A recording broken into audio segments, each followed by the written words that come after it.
Hello and welcome to the Six Figure Creative Podcast. I am your host, Brian Hood, and you are in the right place right now. If you are creative, you're trying to earn more from your creative skills or your creative genius, and you want to do it without selling your soul, with aspirations to go six or maybe even seven figures one day. Speaking of seven figures, we actually have an amazing guest today, someone who is well beyond the seven-figure range, almost to the eight-figure range, which might be the first time we've had someone knocking on the door of eight figures on this podcast before, which is $10 million a year, by the way, if you're not following the zeros. I just got done with an amazing conversation with Becca Kingsbury from a company called Dingus Zazzy. It's memorable for sure. But Dingus Zazzy is doing over $500,000 per month as an agency. And they're doing it all through recurring services where people are paying a flat monthly fee to stay on as a client. And they're doing some incredible stuff. Whether or not you ever have aspirations to grow to a $500,000 per month business, you can still do things and take away things from this conversation to grow to maybe a $500,000 per year business, which may be what you want, or even just $50,000 per year business. Whatever your aspirations are, this interview has things that you are going to want to take away and implement into your business. I think their superpower, Dingus Zazzy and Becca Kingsbury in general, is being willing to try pretty much anything, and I mean anything, to grow the business in a fun way that matches their culture and their vibe, which is, I think, one of the things that stands out the most. You'll understand what I'm talking about when you hear this conversation. They've done things like faxing people. Do you remember fax machines? I've never used a fax machine in my life. They faxed thousands of people to get clients. They've sent out tens of thousands of cold emails per month to get clients. They're running ads. They're doing literal sea shanties on their sales calls. They have puppet shows. I'm not kidding you. This is the most bizarre business I've ever heard of, to be at the level that they're at, almost $10 million a year. It's insane. So I won't have anything else to spoil. Here is my interview with Becca Kingsbury of Dingus Zazzy. Becca, thank you so much for coming on the show. And I'm excited for us to chat about what you got going on over at Dingus Zazzy with us today. Thank you so much for having me. I'm definitely going to talk too much. It's going to be great. I'm like hoping that's the case, because if I'm the podcast host and I talk more than my guest, then I'm doing something absolutely wrong. First things first today is I have to know what the hell is with the name. It is one of those bizarre names I've seen for an agency. And maybe there's some that stand out more than that, but they're just not coming to mind right now. I'd love to know about how that name came to fruition. Absolutely. So it may or may not surprise you. They're cats. They were cats. They're gone now, but Dingus and Zazzy were cats. And we decided to name the company in honor of them. And we got a fun cat logo out of it. The reason I wanted to ask this was, I wanted to know where it came from. So it came from your cats. That's great. Number two is, that is not a very safe name. When I'm thinking about, like, in the grand schemes of naming my business something, it's not a safe name, but I think it's a very memorable name, because I remember when you first reached out to come on the show and then your name got brought up and your business name got up, I was like, that's an interesting name. And then there was like a long delay between when that happened and when we actually got you on the show, but I still remember the name when I saw it the second time. So it is definitely a memorable name. What is just your take? I can already know the answer to this, but I'd love to know your thoughts on picking a safe name like Disruptor Agency or something stupid like that versus a very memorable and unique name like you chose. Honestly, there's a few things behind it. One, our immature sense of humor is a big part of our culture. Our dress code is cover your genitals. We're all about being who you are. We don't care. Dead serious. That is all our dress code is. I succeeded today. It looks like good for me. We don't actually want to get sued, but we do think it'd be hilarious if some fancy stiff lawyer has to say it with a straight face in court. That sounds hilarious to us. However, you'd be shocked how hard it is to convince the registry, the DMV, whatever country you live in, that it is a actual company name that you actually need to register. It can take some convincing at the registration office to actually incorporate a company with a name like Dingus. But honestly, it also works for us in that it helps weed out what kind of clients we end up with in a positive way. So we are not wearing dress clothes. We are in jeans and t-shirts or sweatpants or unicorn onesies every day. We don't care. And we're going to be making bad jokes, and we all have like weird hair and tattoos, and like we're just here to have a good time. And we attract clients who enjoy that. And our name itself will steer away any client who is not our vibe or is not going to appreciate who we are. And that's okay with us. You said hearing a lawyer say that name in court, something came to mind of when Blink-182, when they named their like company name, the legal name of Blink-182, the band, if you remember them, their legal name was Poo Poo Butt Incorporated. And they said that because they wanted the exact same thing. They wanted to hear a lawyer in a court have to say Poo Poo Butt Incorporated. That makes me so happy. We're working on a secondary company right now, the three of us co-founders, and the name is, believe it or not, more immature. I just can't share it yet. That's fine. I will have you back on the show to talk about that business whenever you get it up and running. All right. So one of the things that stood out to me in your story and doing my research and looking into what you're up to is, last I heard, this could have changed, and it usually does, and usually it goes up and to the right, this number, is you are at $500,000 per month in recurring revenue as a creative agency. Is that accurate? Is that still the number? Is it right? We're slowly and continually growing, and I'm super duper proud of it. Honestly, I don't think I've taken down hiring ads in 2 years because we just keep growing and we just keep being like, we need another 10 people this month. Let's go. That's insane to me. So what is the size of your team? I know it's like you probably split between part-time and full-time and contractors, but just the full-time like core team, how large is that now? Actually, we only have full-time employees. We don't have any external contractors. We don't outsource anything. All of our people are our people. We have about 160 right now. Jeez. All right. So you had you and like one or two other co-founders that you started this with. How long ago was that? About 2.5 years ago. It's myself, John, and Erica. John had the original idea, brought me in, and then Erica was somebody I already had a really close personal and business relationship with. And I was like, we need her too. Let's go.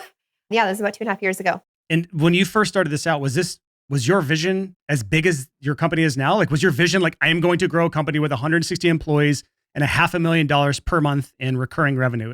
Was it bigger than that or was it smaller than that? Like, where was your vision when you first started this? Honestly, we haven't even come close to our final goal and we didn't expect to hit it this early. So that's okay. Our co-founder, John, his first company was a 9-figure business. It's now like no longer a company that he is dealing with.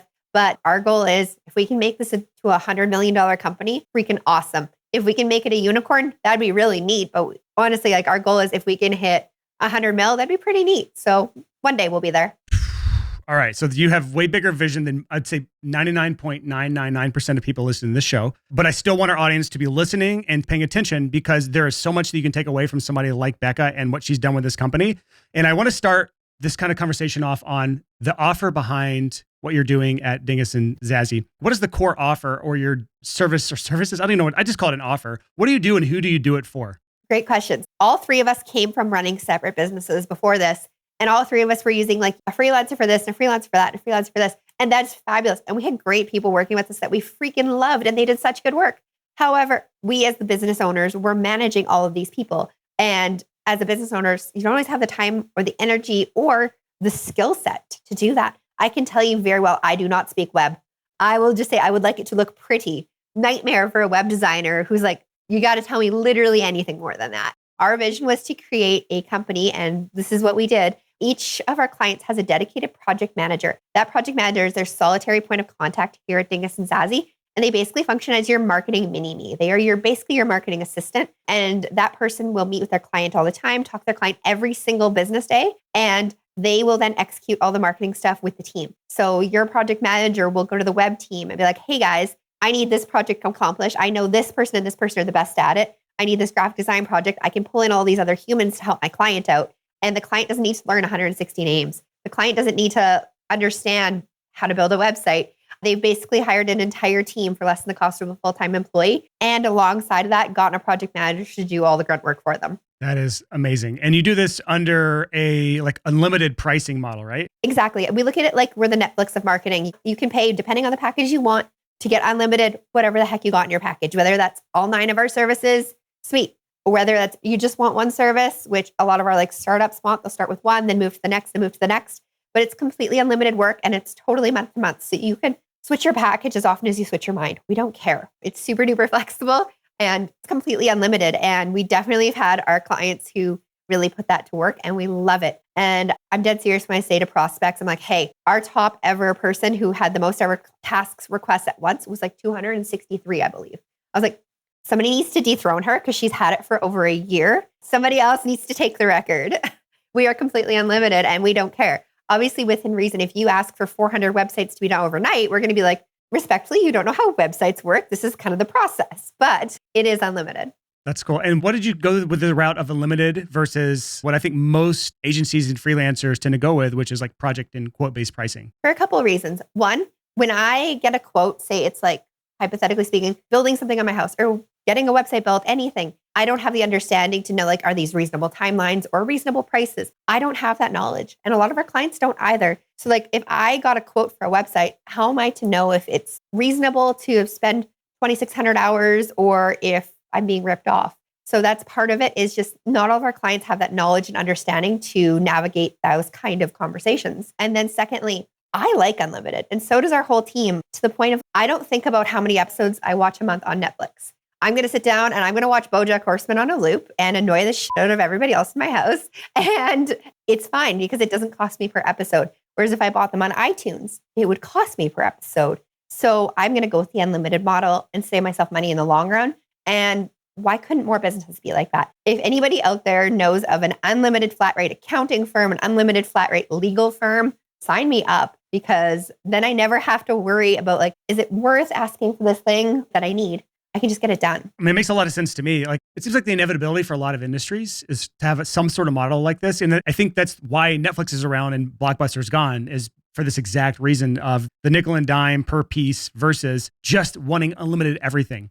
I think the biggest challenge with this, and I'm sure you experienced this, and I'd love to know your thoughts on this, is pricing for something like this. Right now, your prices on your website are about $2,000 a month for unlimited one service, $5,000 to $6,000 a month for all services, or $10,000 a month for unlimited services for white label, meaning you're basically a middleman between two other clients. What was your pricing at when you first started this out? So we actually still have a couple clients on this original pricing that are paying us $500 a month. We're never stuck with any idea. We're very, very big believers in no idea is a bad idea unless you actually try it. But then you might actually learn the hard way. And we've fallen on our face too many times to count, and I don't care. We let the market dictate what our pricing should be, what was reasonable. And as long as we're still like able to continue creating jobs and hiring people and making money, cool. So we just slowly hiked it up over time. But yeah, there's a couple of companies out there paying $500 a month for unlimited marketing. That's what we call it. An OG member, and they get the grandfathered in pricing. I do that with my companies as well. People who joined early on, believed in the company, they get that grandfathered in pricing just to show an appreciation for giving a chance to something that was new and unproven. So you're running this very much like a SaaS company, which is software as a service. I have two of those myself. And so I understand the metrics behind it. I understand the business model behind it, marketing that. And it's usually a lot different than running a service-based or freelance company. You've found a way to marry these things together. So I do want to dive into some of the metrics and the challenges around that sort of marriage between two different business models. But I want to stay on this topic of pricing before I go there. Pricing has evolved significantly. It was from $500 a month, and now you're up to about $5,000 a month for the similar, like all services unlimited package. I would assume that's the one most people choose, is that $5,000 a month package. Yes. It's in the middle. That's the one that everyone always chooses. And how did that evolve over time? Like, how long did it take you to work your way up to that? What was the decisions that went into deciding whether or not to increase price? So we were honestly at that $500 for get it all of our services for about 6 months. And just as we scaled, if I'm being honest, we kind of left it as a challenge to our sales guys in a couple of times. This is before we even had pricing on our website, because we were so brand new. We just had a little Squarespace website. And I was like, see if you can pitch it for $800. See how it goes. See if you can pitch it for $1,000. And we were just super communicative about what objections we were receiving. And if those objections were pricing based, diving into the why. Because if I have a $500 product, but you offer me $1,000 for it and you're not even blinking at the price, clearly I have not priced myself out of the market and then I'm on the right track there. Do you look at metrics when making these decisions? Because I look at like, what's my close rate versus price? Because I'm very numbers driven. As somebody who has two software companies, you kind of have to be. And you're an operations person, Becca. We were actually talking before this. Surprisingly, you don't even have a traditionally creative background. Your background's actually from running like restaurants, which is super interesting. And now you're chief operations officer for Dingus and Zazzy. What sort of metrics do you look at, or do you even look at metrics when making these pricing increases? It's a little bit of metrics and a little bit of gut feelings. So as there's three of us co-founders, we all kind of have our superpowers. We all kind of have our like places that we live here in the company. John is the main of the three of us who gets really involved with the sales team. So he's the one in there every single day, sales meetings, being like, what objections are we facing? What objections are we not overcoming? Where are we finding frictions? Where are we finding wins? And so he's literally gut checking every single day. Are we getting pricing objections? No, we haven't gotten a pricing objection in 3 months. Okay, we're either at the perfect spot or we have some wiggle room here, because at the end of the day, we always look at, honestly, if I look at more income as more people I can give jobs to, which really excites me and motivates me. So if we have that wiggle room and add a little bit more profitability that we can throw into the hiring side of things, solid. That gut check's super duper important. And we also obsess over our sales numbers and our attrition numbers. We talk about them every single day. So if we notice, hypothetically speaking, because we have these numbers, if our people who are paying get it all for $3,000 are staying for forever, but our people paying $5,000 are only lasting a week and a half, we don't have a package that's that short, a month and a half, I don't know. We can look at those numbers and they're all live. We have a dashboard that feeds it to us nonstop 24/7. So we can see our attrition rates at the different price points and see if that makes a difference, because obviously, and it goes without saying really, but like a $3,000 client that stays for 4 years is a lot more valuable than a $5,000 client that stays for 6 months. Yeah. So it's all about lifetime value. What is the lifetime value of a client? And you get that by looking at things like churn rate, which we'll get into maybe at some point in this conversation. We're not going to get too nerdy too soon. We're going to ease our way into that. But you mentioned a metrics dashboard. I'm just curious what you use for that. This is me being selfish and wanting to know what you're using to like track all these sorts of things. Is it just a spreadsheet with all the numbers and graphs populated, or do you have something more fancy you use? We got a fancy toy and we love it. It's called Data Box. We have a couple TVs up in the office where we can actually see the data and it just circles through all day long so we can see it. It's awesome. If I'm being honest, it's not complete because we keep thinking of more and more and more metrics we want to add into it. Things like cost of hiring, like how long does it take us to find a graphic designer when we need a graphic designer? How many dollars are we spending on ads to find a really cool graphic designer versus a copywriter, et cetera? We can just keep finding more and more metrics that we're like, I wish I knew this 24/7. So it's going to continuously evolve and eventually it's going to be like a 600-page thing, I'm sure. I'd love to know a bit more about adding your personality into your business. I think that's one of your big strong suits is you've got purple hair. I'm sure you've read Purple Cow by Seth Godin. I feel like that's a huge influence on what you're doing with your business and how you stand out from maybe a few of the other unlimited models that are out there when it comes to like an unlimited creative services model, which there's a couple more out there, standing out from those and just standing out from any individual agency as well. Like talk about some of those things that you have done, because I've got a list of them and I want to go over with you because some of these are pretty crazy, but just talk through how you look at separating yourself from the pack. Absolutely. So our biggest thing is all three of us have come from, well, mostly myself and Erica, we've come from jobs, companies, et cetera, where it's either like you have to pretend to be somebody else. You have to like dress in their dress code and cover your elbows at all times, which seems arbitrary, but okay, we'll cover our elbows, whatever. Rules that didn't really make sense or make the company better. Whereas here, a part of the reason that our staff attrition is as good as it is, and I'm very proud of like how long our people stay with us. We have so many from our original wave of hiring that are 90% of them are still here and they're still awesome.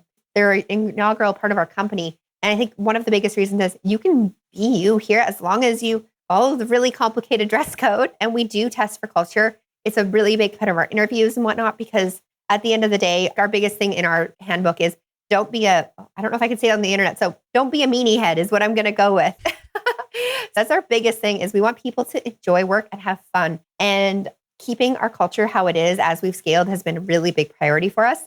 It's an asset to us in the marketplace because it doesn't matter if you get this project manager or that project manager or the other one. They're still going to send you dumb gifts. They're still going to crack jokes. And they're still going to be not a suit and tie buttoned up individual. They're going to be an intelligent, funny person who's going to make sure that you're not just getting your marketing stuff done, that you're having a good time. I put so much of our business into restaurant metaphors because it's where my brain grew up professionally. But I'm like, if you have a server who makes you have fun every time you go there, plus the food's good, you're going to want to go to that restaurant versus the one down the street because you know you're going to have a good time while you're there. And that's part of why we have the culture that we do. That's part of why we put fun into every part of our branding, everything. I mean, if you look at our website right now, as of this podcast recording, there's like a creepy squirrel that'll jump at you from the website because it's funny. There's a place on my website. Go ahead and find it. You can blow up my website. Trust me, go find it. It's fun. Let me know what your high score is on LinkedIn. Go blow it up. I've already done it and I completely destroyed your entire site. I don't remember what my score was. That's one of the things I wanted to bring up is like, I encourage everyone, go to your website. It'll be at our show notes at sixfigurecreative.com/239. It'll be the link to Dingus and Zazzy's site and anything we mentioned, books, software, everything will be on that page for show notes. So just go to that one central place there. And I just want to talk about some of the things I found on your site that I thought were interesting besides the creepy squirrel. One was like, if you buy the $5,000 package, we'll tattoo our logo on our bodies, or the $10,000 a month package, we'll tattoo your logo onto our eyeballs and visit you in our dreams. For the $10,000 a month package, you also get a complimentary vacation. And you're like, we're serious. You have all your team members, instead of like cringy headshots where they're just like touching their fingers to their chin, you have them all in spacesuits, photoshopped onto spacesuits. I'm assuming you didn't actually put them into giant, like actual spacesuits for this. But my favorite thing was that thing that says, don't click this on the foot of your website. It prompts a game where you can literally blow up your site. Sorry for the spoilers for anyone who wanted to go search for that yourself. These are all fabulous things that stand out so much to me that when I saw that, I was like, this is unlike anything I have seen. And I'm having so much fun on this, what should be boring, normal website where you tell me about vision and values and you tell me about your team and you tell me about how you're going to help my company scale to 7 figures or whatever, like the things that most agencies in your space are going to talk about.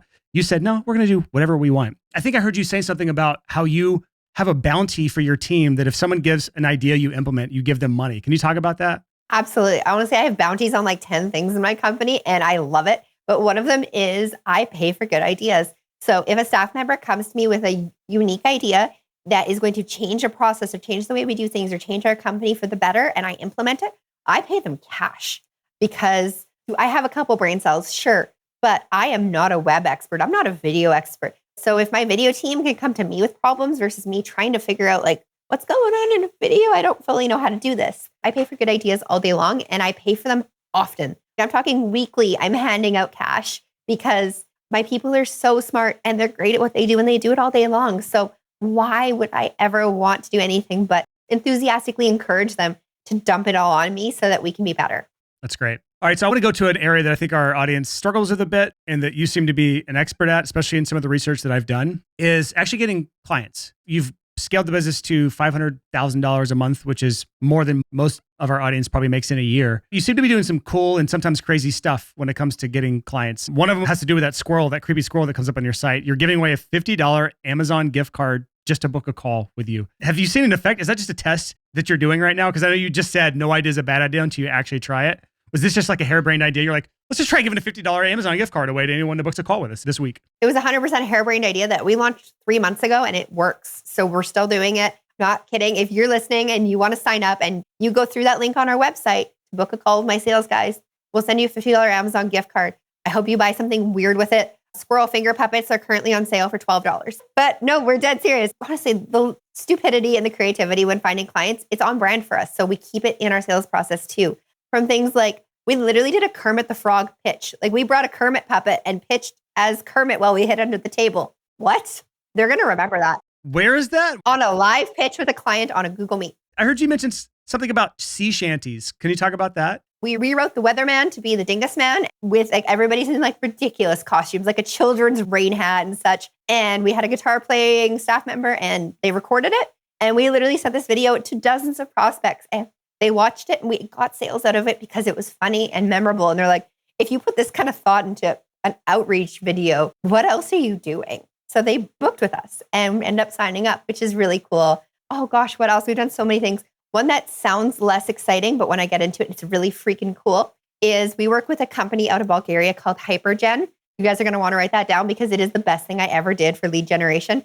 They become really good friends of ours and they do cold email outreach, but they do it in our style. They are very much a Dingus fit because the squirrel came from them. The original squirrel was them. They found this insane, crazy looking squirrel on the internet. And they're like, we're going to attach this to every single cold email that we send out. The squirrels made me so much money. Oh my gosh, I love this squirrel with all my heart. He is psychotic looking and I don't know what it is, but people respond to the squirrel and like they respond to weirdness because it stands out. You get some regular sales pitch in your inbox probably every day, probably multiple times a day. How often do you get a deranged looking squirrel? It makes a difference when you can stand out from your crowd. As you said, Purple Cow, Seth Godin, one of my favorite books. And we take it a little too literally sometimes, but it works. Even, for instance, we were at a trade show about a year ago. We wanted to do something weird and different. We bought a karaoke machine. The guys weren't even pitching. They were singing karaoke. They were stealing people from other booths to sing karaoke with them. They were stealing like random humans, just like, hey, you want to come sing with us? I've seen many software companies and agencies at conferences, and I've never seen one with a karaoke machine. And that seems like it would be a hit. And you don't have to pitch because it's now you're the fun ones in the group. Just listening to you talk about this stuff, it is so much more fun to own a business that isn't boring. It's so much more enjoyable. And to me, it matches my vibe. Like I'm not the person to be like suit and tie, button it up. I'm in a hoodie here. You're in a sweater. Like we kind of cut from the same cloth a little bit. Although I feel like you have executed on being yourself way better than even I have. I'm thinking in my own business. I'm like, where did I go wrong? I used to write some of the craziest emails when I first got started. I would say some of the craziest stuff when I was earlier in my career. And I think I've lost it over the years. I need to maybe bring this back. And you're bringing me the joy and the kick in the pants to go towards that. I do want to talk about this cold email thing because it's a huge part of at least getting started, or at least 2020, 2021. I don't know. When did you guys get started again? We got started, oh gosh, what year is it?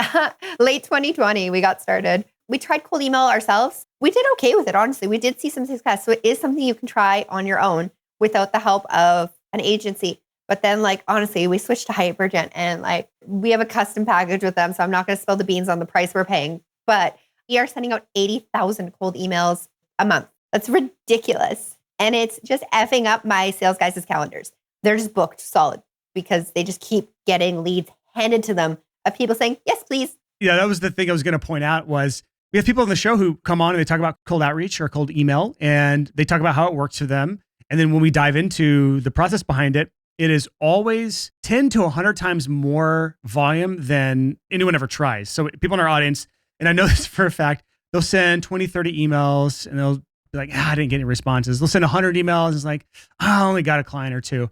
I look at people like you, and this is straight from Hypergen's website. It says the testimonial they have for you in their case study page for Dingus and Zazzy. After partnering with Hypergen, Dingus and Zazzy have now tapped into a gold mine of prospects. The first month of our partnership produced 5,000 contacted leads. The second, 21. Now our third month together, 42,000. And fast forward however long ago this was, now you're at 80,000 leads contacted per month. At this time, it said the client has won 23 deals from these efforts with a cumulative expected revenue of just over $500,000 Canadian. And I was looking at that and I was doing the math because I'm a numbers guy, and that's one client every 3,000 emails sent out. Is that how many you were sitting when you were having some early success? Like, what was the volume looking like for your approach to it? Oh, it wasn't near that kind of volume. I think we were sending out like 50 a day, but it adds up at the end of the day. And like what our cost per lead is, we're laughing. Obviously, our price point is not going to be everybody's price point, but our cost per lead is fantastic and it makes it a no-brainer for us. And honestly, there's good guys to work with and it works as long as it's true to your brand. Maybe if you're trying to start a financial advisory company, wild squirrels might not be your thing, but hey, as long as it stands out, it doesn't have to be a squirrel. It just has to be unique and it has to make people remember you. And not to toot our own horns, but I think we're okay at doing that. Yeah. At the end of the day, you have a proven business model behind your cold outreach efforts. And if you didn't have the fun website, if you didn't have the really high annual client value and a great sales team as well, who's willing to do crazy stuff and be on your level, I don't think this approach works as well for somebody who is lower priced and trying to do sales themselves and that are very bad at it and doesn't have a great sales process or follow-up and doesn't know how to retain a client for a long time. These two things go hand in hand, client acquisition and having a good foundation in your business as far as pricing and client retention and things like that. I do want to bring one more thing up. You were doing cold faxes. Can you talk about that? Yeah, we absolutely did. We managed to get our hands on the list of every business in Alberta and Saskatchewan. For our Americans listening, those are two provinces up in Canada. We managed to get our hands on that fax list and we sent out a cold fax one day to all of them just to see what happens. And the message was ridiculous. It was like, hey, I have no clue if people still use fax machines anymore. I'm too young to even remember using one. But like, if you get this, we're Dingus and Zazzy. We're an unlimited marketing agency and we're learning about faxing today. Do you want to be friends? And we got a few responses. We got a couple meetings booked as a result. And I think it cost me like $100 or something to use this online fax machine sender to send out these thousands of faxes. And we're like, even if this doesn't work at all, it's funny. And realizing now that like previous bosses probably received my cold fax makes it even funnier. So now today is 2023, early 2023 as we record this. I guess other than Hypergen, because that seems like this might be the answer to this question, and maybe referrals, is there any other big sources of leads and clients that you're using right now to generate business for your business?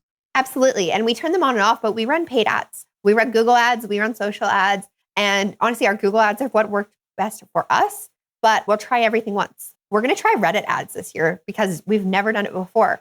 Is it going to work? I don't know. Throw a couple $100 at it and see what happens because we do have a killer media buying team in-house. But when our media buying team internally was too busy, we tried freelancing media buyers and they were also awesome. So paid ads have been a game changer for us. I'm just going to be honest. We had 1,800% return on our ads in the fall. And that's not going to be the case with every single media buying campaign. So for those of you who are like, holy man, I need to use these media buying campaigns, they're awesome. And they worked for us in that instance, in that time frame.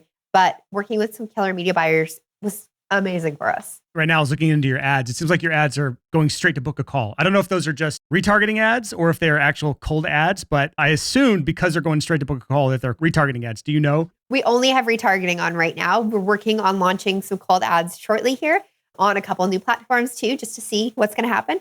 But yeah, we only have retargeting going at the moment. Yeah. And I was looking into your site and I was chatting with your wonderful support reps or chat reps that were on there. And very responsive. This is another thing you're doing for lead gen is like they were very responsive. They were encouraging me to book a call or send them an email or give them my email to send more info over. And they were replying back within just seconds, which was great to see. So kudos to them. Give them a little like shout out from the podcast interview we're on today. Is there anything else you're doing besides the live chat on your site to generate leads and get people in the door? Anything fun or crazy or any experiments you tried and failed at that's just worth talking about? Because even if the fax thing didn't work for you, profitably, or maybe it did or it didn't. It doesn't matter. It's still a funny story to tell. There's one that we're waiting on and it hasn't launched yet, but we're on the wait list. There is a pigeon delivery service launching in the United States. And as soon as it launches, I'm 100% trying it out. I'm on the wait list. We're going to send cold pigeon outreach. And I can't wait to see if it works or not, but I think it's funny as heck. Again, like this is just such crazy off the wall ideas that like, to me, it's fun as hell. And even if it doesn't work, you can use that for PR, for free publicity. So for those of you who are younger on the listeners, you might need to Google this, but we got Viewmasters made, the old clicky click-through photo toys from the early 90s. We got those made with our pitch deck in them, and we mailed them to people. And we think it's hilarious. A company that we actually already had a relationship with, we sent them one just to be like, hey, what do you think? And they brought it on stage at a conference to be like, guys, what is this? 90s nostalgia seems to be big right now. So we sent out Viewmasters and had to explain to some of our staff what they were. That's amazing. So just to zoom out, big picture for your business, you have unlimited recurring services for a flat monthly fee. Your main kind of business model is you do all sorts of crazy shit to get eyeballs on your business and normal stuff too as well. You're not just doing all off the wall stuff. You're doing normal things like ads and cold emails and things like that, but you're putting your own flair on it. And then anyone who comes to your site and doesn't book a call is going to get retargeted. So I expect to see retargeting ads. So ads shown to me because I visited your site and you're going to remarket to me. The next step in your kind of funnel, if we're kind of like talking through it in this frame of mind, is to book a call. Is that right? Like you want to get them on a call and close them, or at least give them enough information so they can make a decision. Is that the next step? Absolutely. We very rarely close in the first call. Typically it's a 2-call process, only because there's a lot of information. And we will not sign up every client that books with us by our choice. We want to make sure that the client is the right fit for us as well as us for them. For instance, if they are asking for things that are not within our skill set or that we can't confidently deliver on, we're going to politely decline and send them elsewhere if we have a buddy for them. We don't do live on-scene filmography. We're not going to come to your garage and film your band for you, but we have a partner company who we love, and I'll refer you all day long. So we won't take on clients who, if what they need isn't something that we can rock for them. And then the other thing is, they have to be nice. We will turn down clients if they are not going to be kind to our people, because my staff are worth way, way, way more to me than making one sale. So you have to pass the don't be a butthead test and be a kind human being to my salespeople, or they won't let you in the door. That's great. I would imagine that as large as your team is, like one bad client, especially on like a recurring service where that one client can do a lot of damage throughout a year if they stayed on, I could see how that would beat down on a really talented project manager or a really talented team member that you're now are going to lose because they just can't handle this client anymore. Exactly. It's not worth it. Firing clients is great. Never having them as hired in the first place is even better. I've hired 4 clients ever in the time of our company, and it's a no questions asked. If a staff member comes to me and says, hey, this person was disrespectful, this is what happened, I'm not going to question it. I'm going to be like calling the client and be like, respectfully, we need to see other people. We're breaking up. It's not me, it's you. Goodbye. With a bit more politeness, but hard stop, instant breakup if there is anything that could be out of line. Yeah. And we've had to do this in some of my companies as well, where it's one person is not worth keeping around as a client or a customer if it affects my staff or my team or other customers or clients of mine. Let's talk about, I think the most challenging part of your business and your model and what you're doing is on the fulfillment side. I love to ask this question when I see this on a website or see this in a business, but I already know the answer to this. I just ask, how can you possibly deliver on such a wide range of services that have such a diverse skill set? So you've got graphic design and illustration, web design and development, social media management, voiceover, product photography, video editing, podcast services, newsletters, blogs, media buying, advertising, ideation, brainstorming, and basic animation. And those are just what I saw on your site. There may be more than that. I have a ginormous team, which is the first part of it. We have absolutely rigorous testing for all of our applicants. So if anybody listening applies to come work for us, I'd love to see you. But we do a personality test and we do a skill test and we do an interview, because I need to make sure, if you're applying to be a graphic designer, can you graphic design? Can you actually do the job? Cool. If you can, fabulous. Come hang out with us. And then it's kind of like the gym is my best way of putting the fulfillment side of the reality of managing that many clients with that many staff. At a gym, you're going to have people who are there 7 days a week, twice a day. They're going to be wearing down the equipment, using all the towels, your stereotypical gym human. But then you're going to have people who go, once a week or less, or are a less frequent user. And that's where the gym makes their profit. And we're no different. We have that nonstop gym bro equivalent of a client. But then we have the casual mom and pop, hey, can we have some social media this week? Or hey, can you update our menu on the website today? We have those kind of clients. So it balances out at the end of the day and we make it work.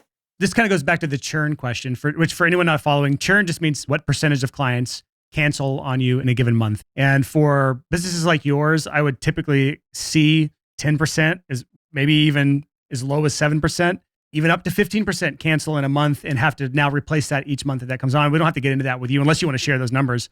I am curious, do you proactively reach out to clients that aren't really utilizing your services? Or are you looking at that as that's the profit for the business? If they don't want to use it, we're not going to force it on them. Like, what is your take on reaching out to inactive or underactive clients? Our project managers touch base with every single one of their clients every single business day.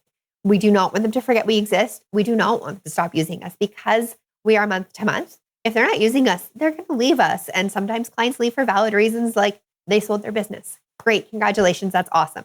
But I don't want somebody to cancel us because we're not fulfilling their needs or because they completely forgot about us, stopped using us, and they're like, oh, it's like Netflix, I can just cancel it. I want to keep them. So our project managers reach out every single day. And if a client's not responsive, we'll call them. We'll text them. We'll do whatever we need to. We'll get a hold of them and be like, hey, we haven't heard any project requests from you in like 4 days. So here's 12 ideas that we came up with that we think could be fun for you. And, if we get their consent, we'll do all 12. We don't care. And then the other big thing we do, and honestly, this is one of the best things we ever started doing. We have a director of client success now. Her full-time job is bring that churn number down every month. And you're going to have some churn that's going to be outside of your control for various reasons.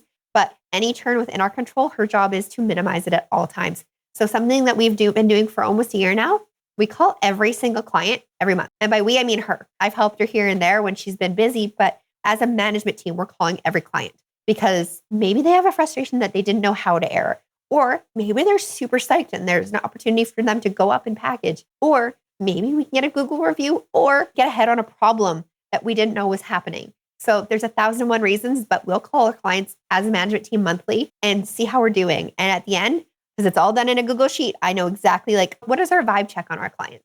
And our vibe check usually lines up really, really tight with our attrition number. So we know it's a process that's working. That's great. So you literally have a full-time staff member who is just reaching out proactively and trying to re-engage clients of yours who are not being as active as they should be. And I love how you're feeding ideas to them about how they can utilize your services. For anyone who's ever wanted to do an unlimited model like this, which we've had several people talk about on the show before, we've talked about on the show before, and we've had a good number of people that have reached out to me who are now trying that. And some people have even successfully implemented that sort of like recurring revenue business with either unlimited or a limited model. It can go either way with freelancers. If you're not being used as a freelancer, if your service is not being used and they're paying you every month, it is only a matter of time before they cancel. And every time a client cancels, you now have to then go pay to get a new one. You're going to either pay in time, you're going to pay in money, you're going to pay in sales commissions if you got a sales team. So it is in your best interest as a business to be as healthy as possible and keep that client for as long as you possibly can, preferably forever. So I love what you're doing, Becca, to get that number down, that you've even hired somebody to basically own that metric where it's their responsibility. And if that number's not going down, then they're not doing their job. I guess the next thing I would love to chat about is when it comes to the onboarding process, as many clients as you're taking on at this point and as fast as you're growing, because we didn't even talk about it, you grew 1,800% in a year, something like that. Is that an 18x growth rate? We were a baby in January of 2021, and then we were a grown up by Christmas. And if I'm being honest, a few of us were sometimes physically sleeping at the office. We had a mission. We knew the first year was going to be hard. We've all promised ourselves never again will we literally sleep at the office. But we were growing so fast. We'd found a unique niche in the market. We'd found a demand. We figured out how to reach these clients, but we hadn't figured out a lot of other things yet. And that's why I wasn't kidding when I say we throw out bad ideas all the time, but we will try them to see if they're bad. We tried to hire exclusively in our city in Northern Canada. Guys, there's not physically enough humans here to build this kind of a company in this town. We tried, we failed, we gave up and decided, why should I care where you live as long as you're cool? So now we're in 27 countries. We just hired a girl from Greece. I don't know how she found us, but she got the job. She's awesome. And I love her. And we definitely learned the hard way. But that first year was cuckoo bananas. And it was I'm up at 3 a.m, graphic designing social media and writing the copy myself. And we'll hopefully never have to live that way again. But yeah, that first year of scaling can be a grind. But as long as you have solid partners and a good bottle of whiskey in the office, you get through it. That's great. What does your client onboarding process look like at this point? I assume it's well-honed, well-oiled machine at this point to make sure every client has what they need, when they need it, they feel taken care of, they have expectations set. I'd just love to know your thoughts on onboarding clients and how you do it the Dingus and Zazzy way. It continues to evolve just like the rest of our company because we can always make things better, faster, stronger. How we do it now, and this is new in the last month, if I'm being honest, every client books an onboarding call when they sign up. we only onboard 7 clients a week. And we're very intentional with that number. We have very slowly, we used to do like 2, then 3. We slowly ramped it up. But we do that because the first 3 weeks with a new client are the most labor intensive. They are the most time that you're gonna have to spend communicating with that client. Because we look at it like dating somebody new. You got to figure out what they're like. They got to figure out what you're like. You have to figure out each other's communication styles. So it's super important that we put a lot of focus on those new clients. So we limit the amount of clients we hire each month. And then going off of that, when you have your onboarding call, it's you and your project manager. But then also we have an onboarding expert, and his full-time job is go to every single onboarding, make sure the onboarding recaps are done exquisitely, make sure the rollout for the first 2 weeks with that new client is done fabulously, touch base with that client 2 weeks in to ask about the onboarding experience, and then do the next person. So his full-time job is just onboarding excellence. And he's only moved into that role in the new year here, and we're so pleased with it. And then following that, we send an aggressive follow-up email. We start work the day a client onboards. And then from there, you get calls from our client success manager 3 times in the first 3 months, touching base, 2 weeks in, 4 weeks in, 6 weeks in, and then monthly from there on out. You still have the onboarding expert calling you 2 weeks in to make sure things are good. So we are all over your face to be like, do you have any questions? Do you understand this? Does this all make sense? And then because we're calling clients, we're getting feedback. I had a friend of mine sign up as a client, which is really exciting. And when Ren got started, I called her and I was like, hey, how was the onboarding? And she's like, the only thing is, afterwards, my boss had questions for me that I didn't know the answer to. And I was like, okay, it's almost done, but I'm going to literally make like a Dingus 101 and attach it to those onboarding emails that the team sends out. So that if your boss is like, so like, how much work are they going to do in the first week? Or how do I get a hold of them? Whatever your team needs to know, maybe our point of contact's going on vacation and they've got a peer covering. We have a Dingus 101, and that way they have a bit more reference material to look back on. And we'll keep making those phone calls and filling any other ways we can to make it better. It's great. I'm gonna have to literally go back. I'm like taking notes where you're going through this. I'm like trying to think through my own onboarding process. So I'm gonna have to go back to this interview and listen back through just this section and start taking more vigorous notes from your onboarding process. Because I like the idea of calling a certain number of weeks out and constantly getting feedback. Because I feel like no matter where my onboarding process is, it's never good enough. And there's always room for improvement. And I guess part of it, I need to expand my team so I'm not doing a lot of these things. Because right now I'm in a phase of done is better than perfect. But at some point, you need to get somebody in there who can make it perfect. And so you hired an onboarding specialist who can make it perfect, which I love that. Absolutely. And you're not going to find the need for these roles until you're in that situation where you're talking to your clients and they're like, hey, I wish you had this. Cool. It's an opportunity for me to figure out a new solution. And that solution for us was promoting somebody internally to being our onboarding specialist. I want to point out something you said, you're only onboarding 7 clients per week. But if you do quick math, that's over 350 clients a year.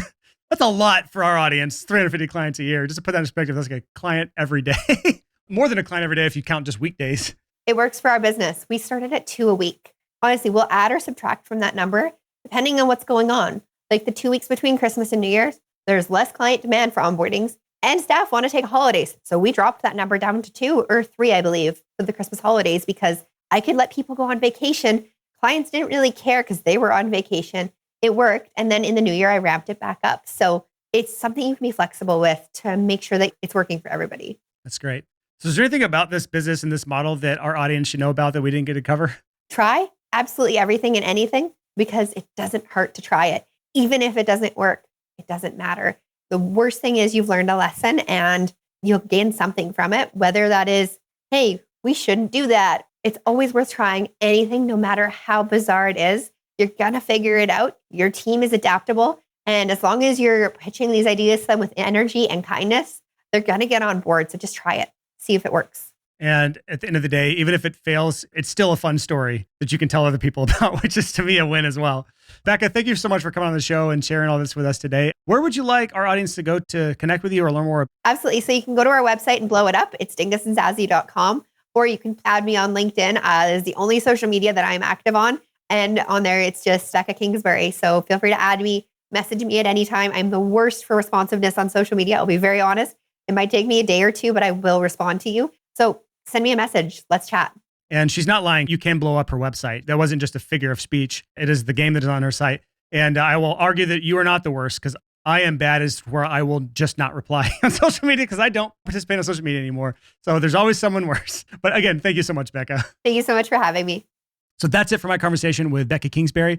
I do want to mention something that I forgot to ask her. And then after the interview's over, we talked for like another 30, 45 minutes just about stuff that she was helping me with hiring, which is amazing for her to spend the time to do that. But it was something I forgot to even mention to her was if they're looking for people to hire and they're constantly hiring people all the time because they're bringing on 350 clients a year, if anyone here is looking for a job at an agency, this could be a really good chance for you to learn on the job and hone your creative skills and gain some experience and see from the inside how an agency like this is run at a level like this. Judging by how many people we've had on this show, where we talked about they got their start working in the agency world and learning on the job and getting paid on the job to then take that away to implement in their own freelance businesses and then eventually their own agencies, this could be the right move for some of you. They're looking for hires in all sorts of areas. So no matter what you're good at, even if it's not creative, they even said they're like looking for a HubSpot expert. If you're an expert in HubSpot, maybe consider applying. But if you want to apply to work with them, you can just email them, careers@dingusandzazzy.com. And if that email doesn't work for some reason, or maybe I said it wrong, you could probably just go to their website. They have a fun website. They have a live chat on there. Their chat rep is very responsive. And you can just say, hey, just listen to episode 239 of the Six Figure Creative Podcast. And they mentioned that Dingus and Zazzy was looking to hire, and we'll have the email in our show notes for that as well. So that is it for this episode. Again, thank you so much for listening. And if it sounds like it's a good fit and you are looking for a job and maybe you're not happy with your day job and you want to transition into another career that's more in the creative world while you moonlight in the freelance world, this could be something that makes sense for you.